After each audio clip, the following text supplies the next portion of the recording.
In 1993, Harry and Megan Tus, an elderly couple living on a remote farm in the Welsh countryside, were found dead from gunshot wounds. In the coming years, the case would attract national attention and controversy, and culminate in the arrest of their daughter's boyfriend. But shortly afterwards, the conviction was overturned, leaving dozens of unanswered questions remaining. Who killed Harry and Megan Tus?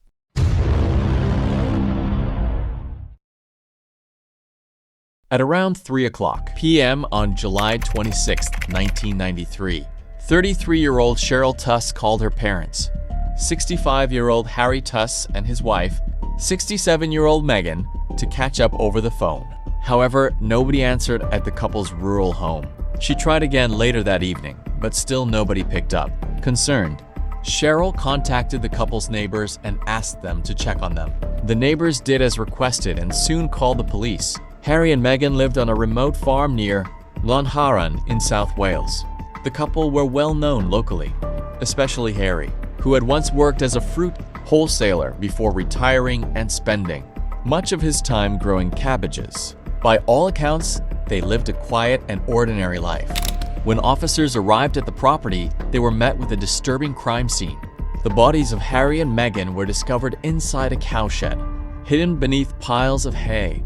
Both had been shot point blank in the back of the head, with a shotgun in what investigators described as an execution-style killing. As detectives searched the farmhouse, they found signs suggesting the couple had been preparing to entertain a guest. Their kitchen table was laid with their finest china, including a particular teacup that family members said was only used for important visitors. Special utensils reserved for guests had also been set out. Investigators believed the couple may have been interrupted while preparing lunch and making tea for an unexpected visitor. A white shirt laid out inside the house further suggested they were expecting to see someone that day. Detectives soon reconstructed a timeline. Earlier that morning, Harry and Megan had traveled into town to collect their pensions. Witnesses who saw them reported nothing unusual. They returned home around 11 a.m.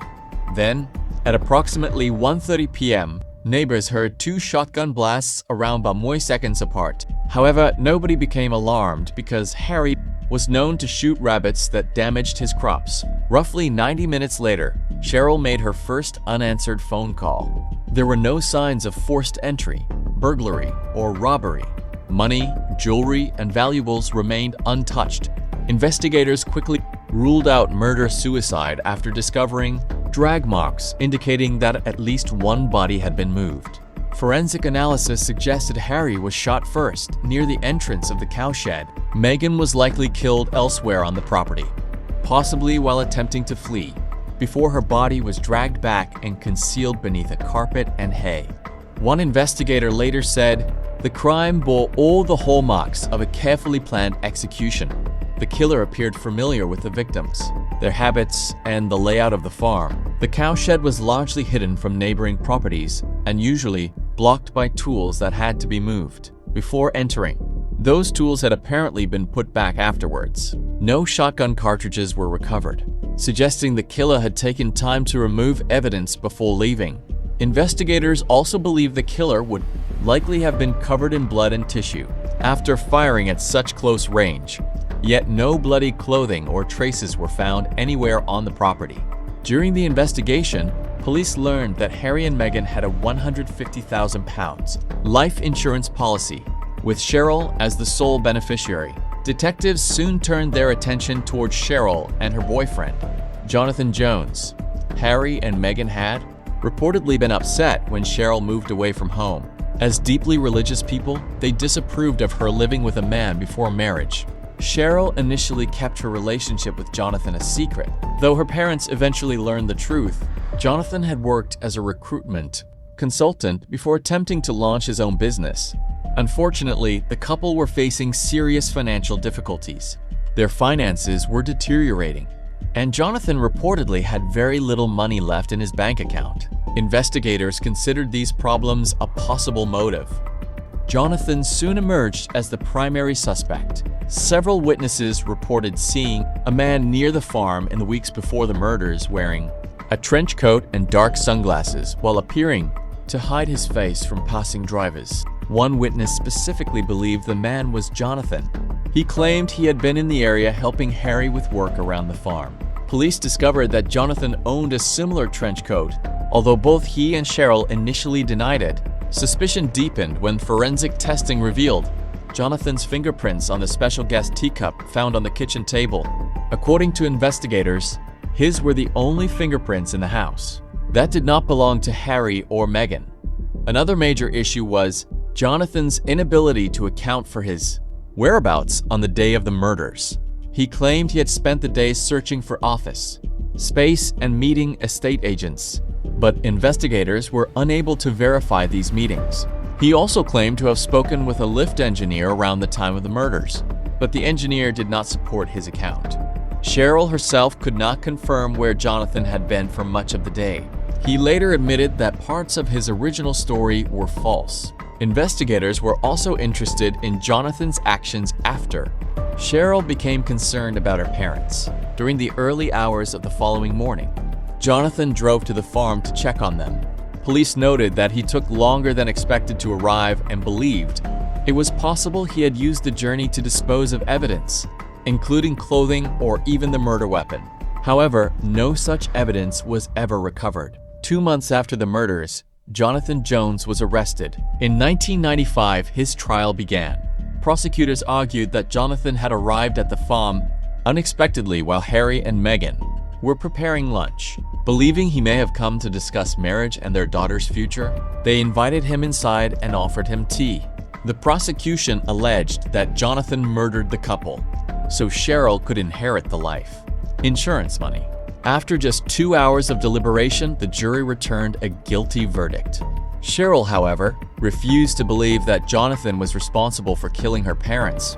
She later offered a £25,000 reward for information that could support his alibi and prove his innocence. The reward money came from the inheritance she received after her parents' deaths. Her support for Jonathan reportedly caused major divisions within her family, as many relatives believed he was guilty. Jonathan appealed his conviction on several grounds. Despite extensive efforts, nobody was ever found who could verify his alibi. Nevertheless, the Court of Appeal eventually overturned his conviction after identifying legal issues with the case. A retrial was not ordered and Jonathan was released from prison. Cheryl was waiting outside the courthouse when he walked free and described the decision as a victory for love and truth. Over the following years, the case remained unresolved despite multiple reviews and renewed investigations. In 2003, police revealed they had received an anonymous letter containing information about the murders. Although investigators believed the writer may have possessed genuine knowledge of the case, the contents of the letter were never publicly disclosed. Authorities appealed for the writer to come forward with additional information. In 2004, a shotgun and ammunition were discovered in an abandoned mineshaft near the farm. However, investigators ultimately concluded that neither item was connected to the murders. Another theory focused on Welsh serial killer John William Cooper.